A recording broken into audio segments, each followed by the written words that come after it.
Bom dia, boa tarde, senhores. Satisfação estar aqui no Congresso Internacional de Construção Civil da UNB.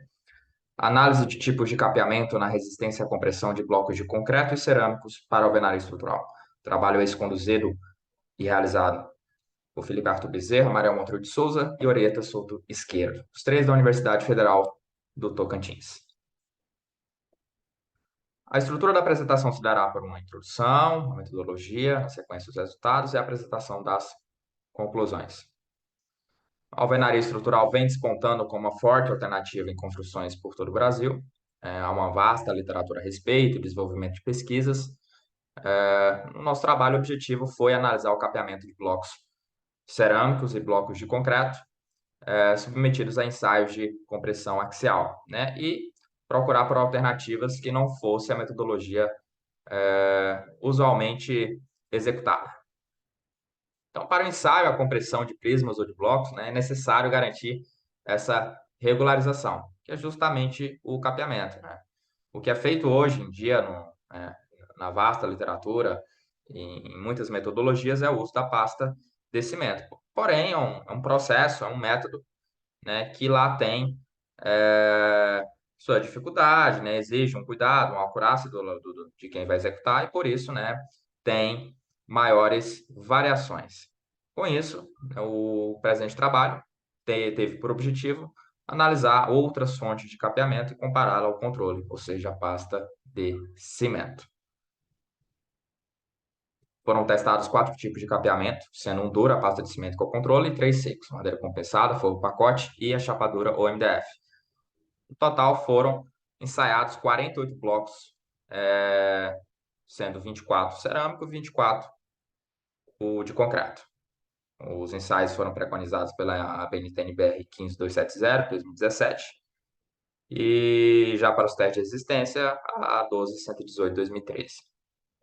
Aqui uma figura dos capeamentos secos, tá? Foram comprados e depois cortados nos tamanhos exatos das faces dos blocos.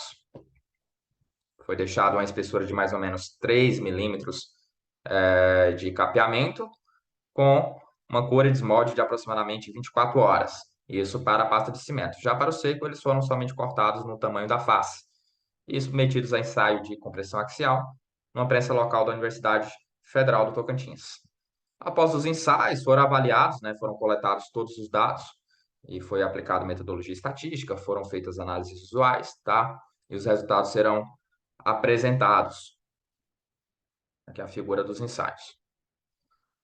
Partindo-se para os resultados, né, darei aqui na sequência uma série de resultados em tabelas, posteriormente, até para ficar mais didático, apresentarei um box plot que foi feito para compilar os resultados, mas sempre blocos de concreto e blocos cerâmicos, tá? Sempre nos blocos em seis blocos por lote, né? E foi calculado a resistência de cada um obtido, calculado o desvio padrão, a resistência média, o coeficiente de variação e a resistência característica, tá? Tanto para blocos de concreto quanto para os blocos cerâmicos. Aqui no caso, para a pasta de cimento, né? Aqui é uma figura já do forro pacote. Foram observados também os resultados para o forro pacote, usando-se a mesmíssima metodologia, blocos de concreto e blocos cerâmicos também. Na sequência, foram ensaiados com capeamento de MDF, obtido também os resultados, tá? Dos blocos, tanto para concreto quanto para cerâmico. Por fim, capeamento de madeira compensada, tá? Também obtendo-se os resultados.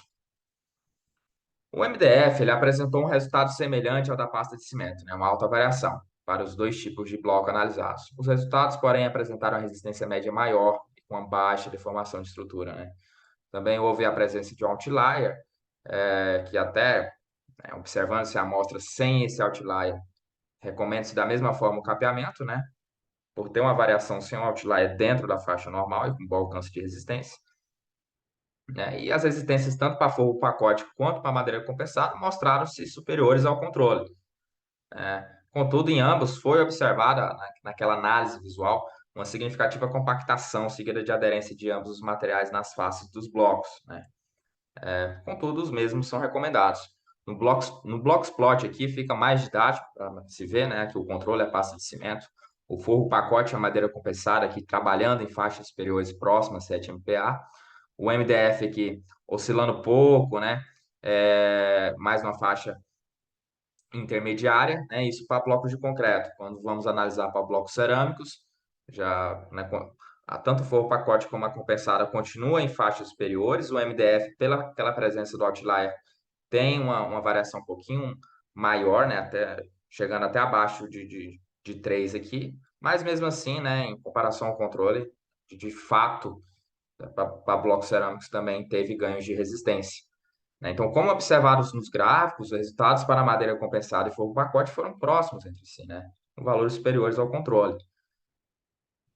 E aqui, em relação ao que já foi dito da compactação da estrutura, né? Uma maior aderência ao bloco cerâmico.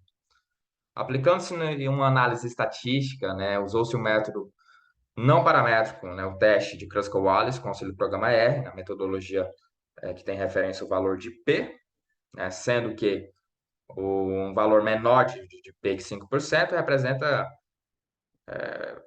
controles, variações que não apresentam semelhança quando submetidos ao ensaio de compressão, né? E para valores de P maior que 5% é inferido que não existe diferença significativa.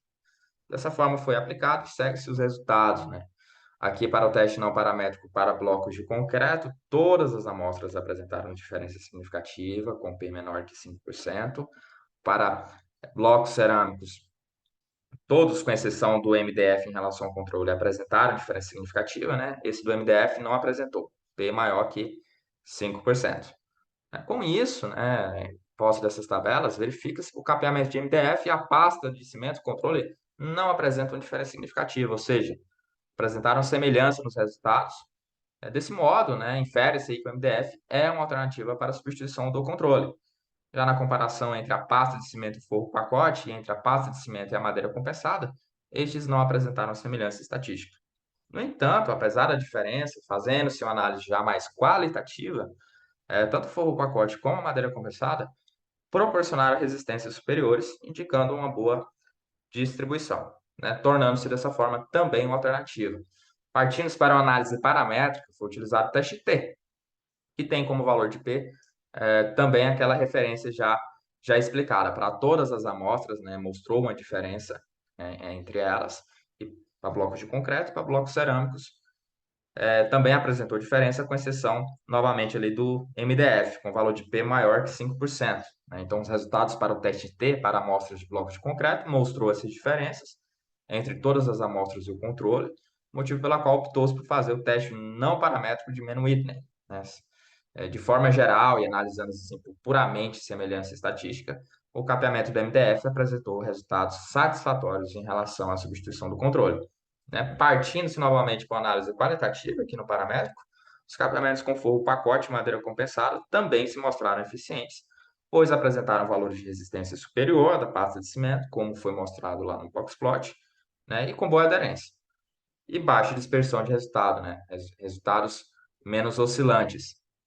Para os blocos cerâmicos, o resultado do teste T para blocos cerâmicos, as amostras independentes do MDF e a pasta de cimento não apresentou diferenças significativas, né? De forma que mostra que o MDF também mostra-se como uma alternativa para o capeamento dos blocos. E já os resultados do teste T para amostras do forro pacote em relação ao controle apresentou diferenças significativas. Para amostras independentes de madeira compensada e o controle, o resultado também mostrou essas diferenças, né? Então, na conclusão, de forma geral, o capeamento do MDF apresentou resultados satisfatórios, né, em relação estatisticamente falando, ou seja, é considerável para ambos os blocos, né, indica uma boa possibilidade de substituição. E já na análise qualitativa, né, para os blocos de concreto, os capeamentos de forro pacote e madeira compensada também se mostraram eficientes, né, com valores superiores em relação ao controle, baixa aderência entre eles e a face e baixas dispersões. Mesmo não apresentando uma semelhança estatística, né, o forro pacote e a madeira compensada, né, em suma, mostraram também valores de resistência característica superior ao controle, né? Isso indica que os dois também, né, possuem uma forte indicação em relação à melhor distribuição dos esforços na superfície dos dois tipos de bloco. As referências, muito obrigado.